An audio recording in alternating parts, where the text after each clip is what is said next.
Hello, my beautiful crafty friends. I'm Katia with Lunar Sun Creations, and I am going to decorate a jar today in kind of like an apothecary fashion. I just bought these two new molds from Zuri molds, and they look amazing. This smaller one is called Baroque Ornaments Set 1 from the Vintage Dreams collection, and the larger one is called Baroque Accents Set 1, also from the Vintage Dream collection.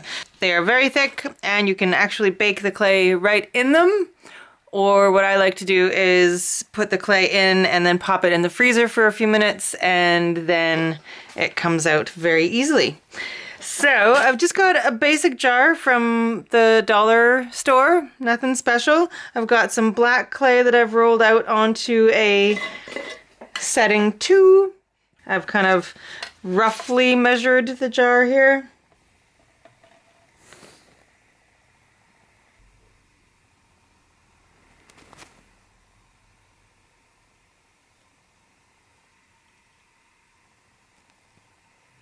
Okay, and now we'll attempt to connect it nicely in the center here. Just stretch the clay a little bit to make it work. I'm going to be covering the seam so you won't actually see it, but we are going to smooth it out a little bit.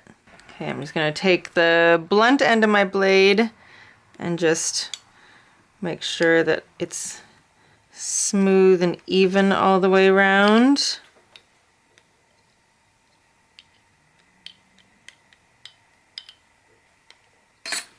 Okay, it's looking pretty good. I'm not super worried about this seam because we are going to be covering it up. Okay, so step 1, put some clay on jar.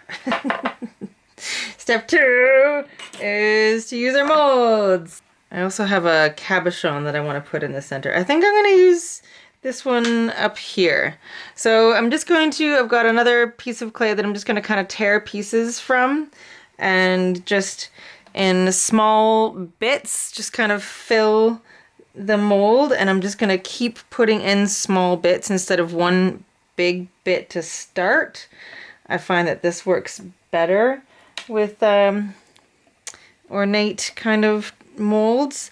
I don't usually use any kind of cornstarch or anything like that. You can spritz a little bit of water in the mold. I might spritz just a tiny bit, a fine mist of water, just to help it release.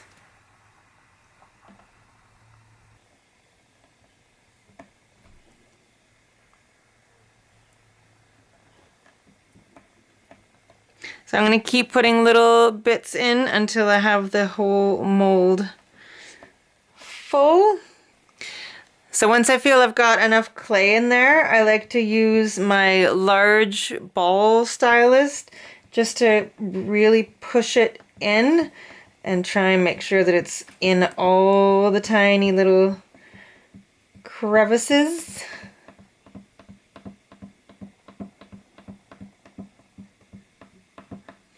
Sometimes helps to like pull back the edges a little bit, and that will and then push it in again, and that will kind of allow the clay to really get in there.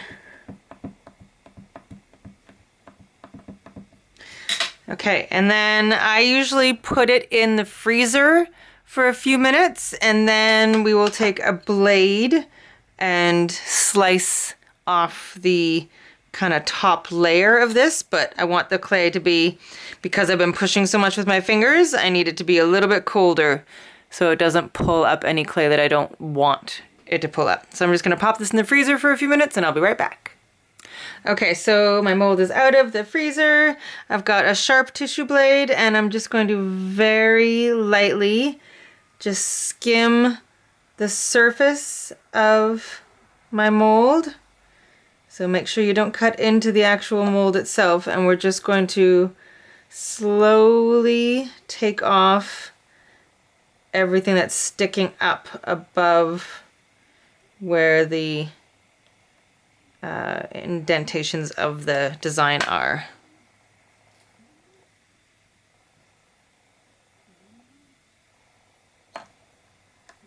With the clay being cold, it usually goes quite smoothly.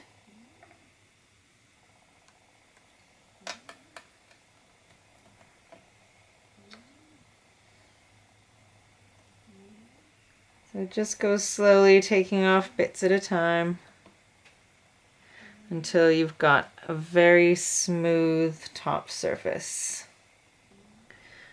Okay, I think that's looking pretty good. There's a couple little divots, but I'm okay with that, I think. Okay, let's see how these demold.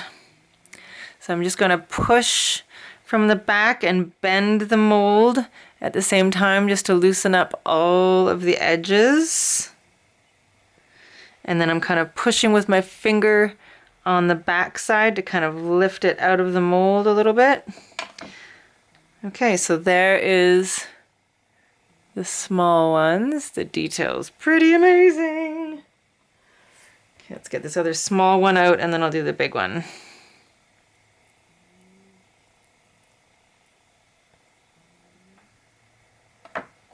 Okay, there's the other small one.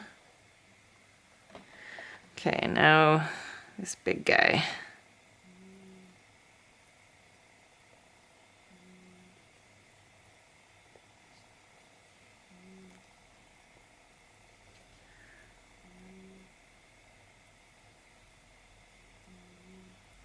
This one's got a lot more very tiny details, so I want to really take my time with this one and make sure that all of the edges are loose, especially these little swirly guys.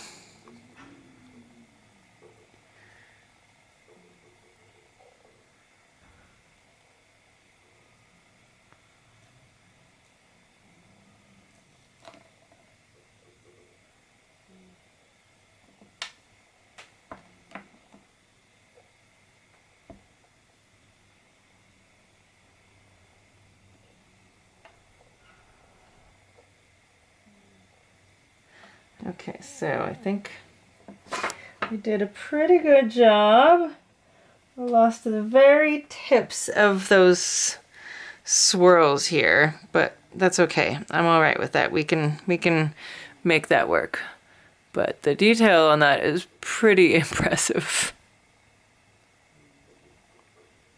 Okay, so I'm just gonna kind of clean up any edges, and then we will put this onto our jar. And it looks like I only lost one. That was the only piece. All right, so I'm feeling okay with that. All right, so I'm going to find where my seam is on my jar, and I'm going to put this right onto that seam. And lay it down, pat it on there. Okay, perfect. So now that is on my jar. Okay, and now I'm going to put a little thing around the top. So I'm using this mold here. I've already done the same process of putting it in the freezer, etc., etc. So now I'm just going to demold this one. So this one looks like that. And I'm going to put this around kind of the top edge of this jar and hope that it goes all the way around. I need it to go underneath this lip so that the lid will still close properly. Am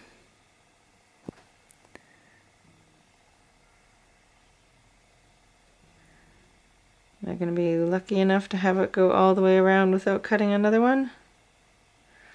Not quite. Okay, so I'm just going to quickly mold just a little bit more. Okay, so once my rim topper part is on, I'm going to take like a small ball stylus, that size, and all over the backing clay, I'm going to put little indents that I'm hoping will look like hammered metal when I am done. So I'm gonna literally go over the entire backing piece of clay like this.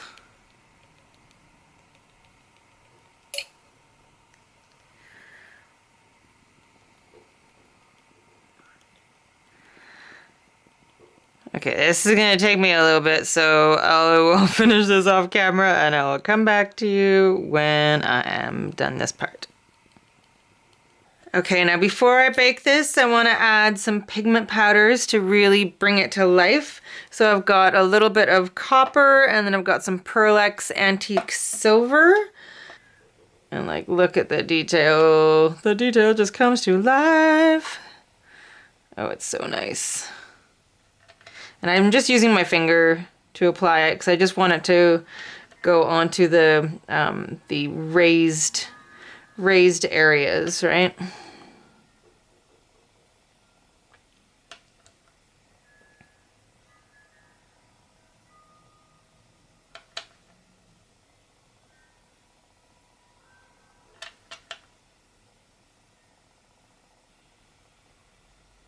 Okay, now I'm going to do the background with silver. Oh, I really should have. I made a mess. I forgot how much was in the lid before I tipped the lid over. And I'm wearing a white shirt. This is the wrong day to wear a white shirt, Katya. Jeepers. So far, so good. I haven't destroyed it, but I should probably go change before I do. Okay, so now I'm going to use the Pearl X, the silver. I'm probably going to need a tiny paintbrush to get into some of the small areas. Let's try it with the paintbrush first. I just don't want it to go all over. I just want it to be on the high spot, so I don't want it to go too deep, which is why I prefer to use my finger. So I'll use my finger for most of it. I'll just get into the tiny little areas with the brush.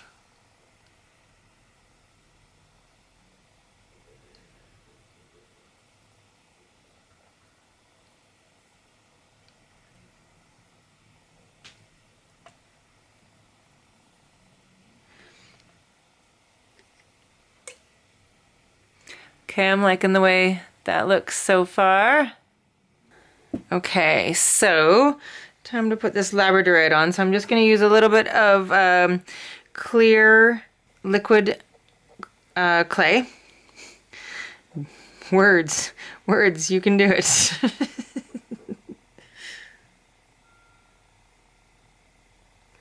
Oh, I think I grabbed the wrong liquid clay. This one isn't very good. It's an older one.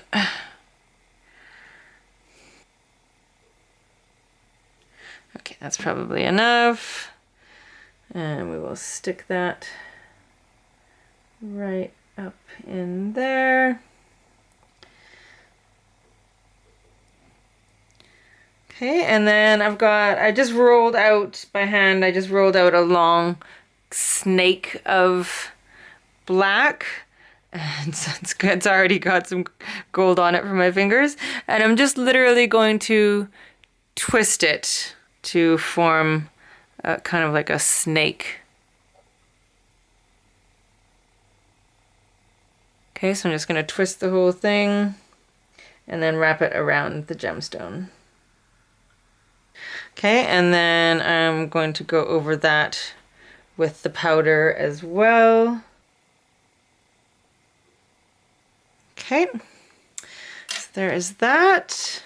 Now I'm going to set this aside and work on the lid a little bit, because the lid of this jar has this plastic bit inside it. It's not all metal, so I can't put it in the oven. So I've just traced, that was loud, sorry. I just traced a circle of black from the lid. And now I'm going to kind of roll a bunch of the scrap black clay into a ball. And I'm going to kind of smooth this down so it makes almost like a dome shape on the lid.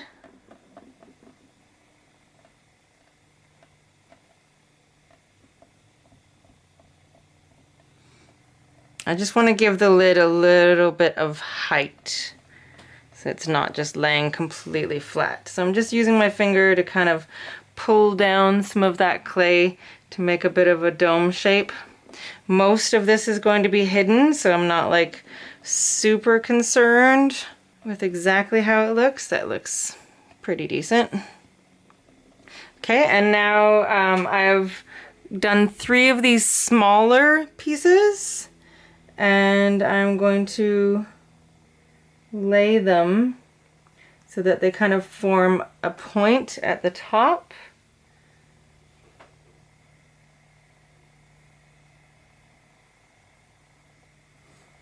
Oh, I might need a 4th one. Let's see how it looks with 3. Is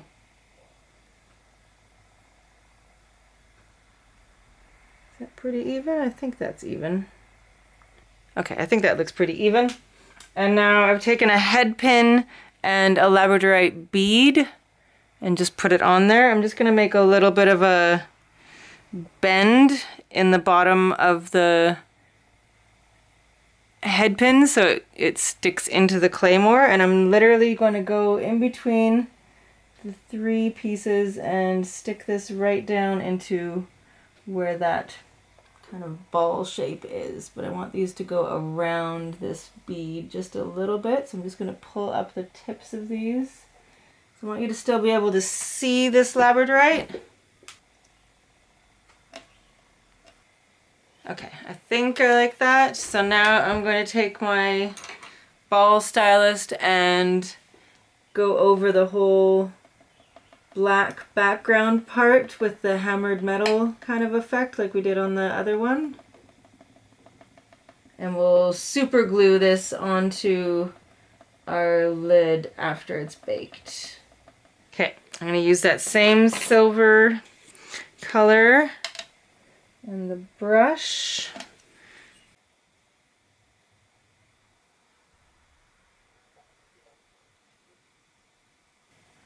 Okay, so there is what our lid is going to look like. Okay, so now I can bake these, and then yeah, and then we'll have an awesome apothecary jar. Okay, so it's out of the oven, it's all cooled off and baked, and here it is.